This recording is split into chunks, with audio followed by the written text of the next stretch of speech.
nauza die venye nitia mkaski. Muko papa. Lakini mama ni mtoto.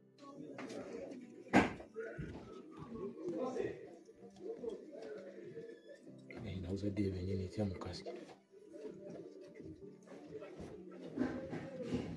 Muko papa. Lakini mama ni mtoto.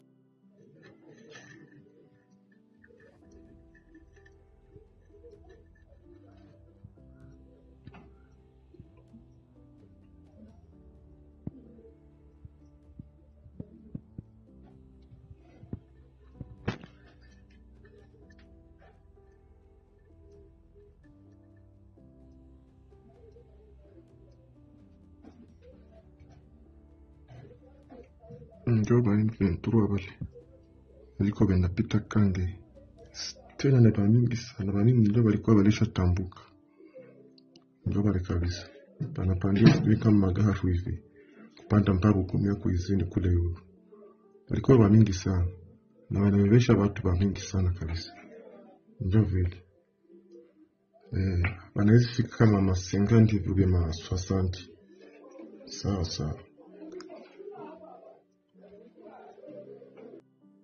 Jambo wa jamaa, jambo malamuka hii. Bwana M23 anakamata Luinja, M23 anafika Luinja saa hii. Inakuya bamwa wanakuya kwa Bugusho, wanashuka. Wanakia Lubondo, wanakia kwa Bokateta, wanashuka wanaingia Chiramo. Kisha wanapanda kwa tapa na Chiramo saa hiyo biku. Ndio kule kuizine saa hii bamwa wanapandia Chinjira, wengine wale pale kuizine tu pale mabugumia kote pale. Hao ndio wanaanza control ile mwingine yote saa hii. Hakuna risasi na lia hapo. Ndio wale wanashuka pale. Na niko na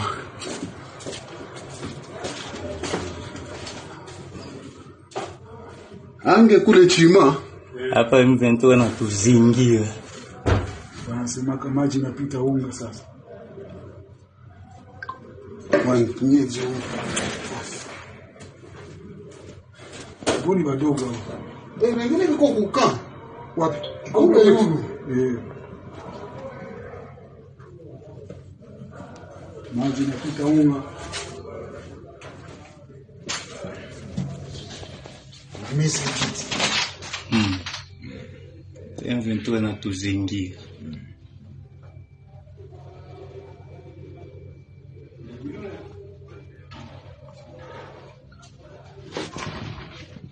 Ule mama iko calme. Mwacha ya shan. Batakuya umunisha na tendency yao. In Congo, the M23 rebels now face a mundane but daunting new task: governing. They've defeated Congo's army to take control of the eastern part of one of Africa's most populous nations. But the long-term success of their uprising depends in large part on reviving the economy in seized areas. This fabric vendor in the M23-controlled city of Goma complains that a crisis is mounting because virtually all banks are closed. With supply chains disrupted, prices of some staples have jumped. Currency shortages are another problem. On top of all that, the insurgents are now imposing new taxes on residents to finance their revolution, duties as high as 20% on small-time traders. This is Rochelle Monimpo, another fabric vendor. We have serious problems with the taxes. Customers no longer come, but at the end of each month, we are still asked to pay the tax. It is becoming very difficult for us to find the money to pay this tax. In the town of Rubaya, M23 has moved quickly to tighten its grip on a slice of Congo's vast mineral wealth. Mines here produce 1/6 of the world's supply of coltan, a metallic ore used in smartphones. M23 now charges a 15% tax on the value of the coltan production, according to rebel officials. That could mean up to $450,000 in monthly tax income for them, according to an estimate by one government expert. M23 is keen to demonstrate that life in rebel-held areas is returning to normal. The group has nominated governors and is training thousands of local administrators to take control of civil services. One analyst tells Reuters if M23 fails to shore up the economy and restore essential services, it could undermine the group's claims to legitimate governance. Comment vous allez signer un accord sur base des déclarations des principes, ces principes qui sont déséquilibrés, c'est-à-dire en défaveur du Congo. Quand on pose le principe de la souveraineté, il n'y a pas de problème. C'est le seul principe là-bas qui nous agrée et on ne trouve pas. Mais les autres principes, quand on dit que nous devons gérer les ressources naturelles de notre pays ensemble, est-ce que la France et l'Allemagne peuvent gérer les ressources naturelles de la France ensemble? Mais si vous nous dites que tout citoyen du monde, tous monsieur, toute dame qui veut venir investir au Congo peut le faire, nous sommes d'accord. Nous le disons ici, nous sommes d'accord pour le partenariat gagnant-gagnant. Vous mettez en place votre entreprise de droit congolais, même si vous êtes étranger, et vous investissez. Mais dire que nous allons prendre les ressources du Congo et les co-gérer, non.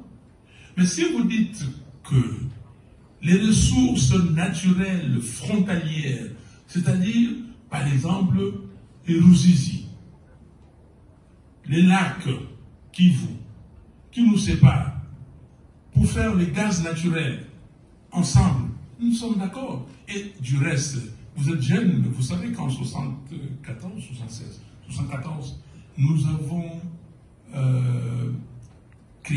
Mobutu avait créé ce qu'on a appelé la CPGL. CPGL veut dire Communauté économique des pays des Grands Lacs.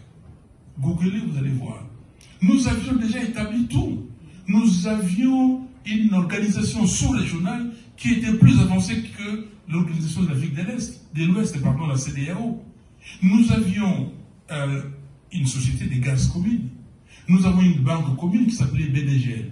Nous avions déjà l'électricité avec Ruzizi 1, Ruzizi 2 et Ruzizi 3 étaient en construction. On a la CPGL.